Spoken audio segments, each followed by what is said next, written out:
ఈరోజు ఒక కస్టమర్ది రిపోర్ట్ తీసామండి.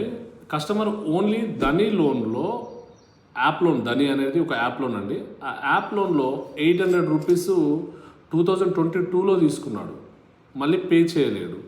తర్వాత గోల్డ్ లోన్స్ తీసుకున్నాడు, అంటే సిబిల్ ఇంక్రీజ్ కోసమని గోల్డ్ లోన్స్ ఎవరో చెప్తే గోల్డ్ లోన్స్ తీసుకున్నారు. అయినా కానీ స్కోర్ పెరగట్లేదు అని చెప్పేసి కస్టమర్ ఈరోజు మనకు కాంటాక్ట్ అయ్యాడు. 2022లో ధని లోన్ తీసుకొని కట్టడం మర్చిపోయాడా లేదా కావాలని కట్టలేదా, కస్టమర్ వదిలేశాడు లోన్ అలాగే.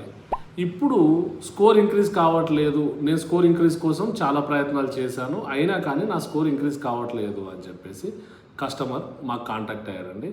సార్ ఒకటి గుర్తుంచుకోండి, బ్యాంకుకు సంబంధించిన 1 రూపీ మీరు పెండింగ్లో ఉన్నా మీ స్కోర్ అనేది ఇంక్రీజ్ కాదు, మళ్ళీ దానికి మీకు డిపిడిస్ యాడ్ అవుతాయి. కాబట్టి బ్యాంకులకు కట్టాల్సిన లేదా ఆన్లైన్ యాప్స్కు కట్టాల్సిన అమౌంట్స్ ఏవైతే ఉన్నాయో మీరు అవి క్లోజ్ చేసుకుంటే మాత్రమే మీ స్కోర్స్ అనేది ఇంక్రీజ్ అవుతాయి, మీకు ఫ్యూచర్లో లోన్స్ వస్తాయి. లేకపోతే మీకు లోన్స్ వచ్చే అవకాశం తగ్గిపోతుంది మరియు డిపిడిస్ యాడ్ అవుతాయి.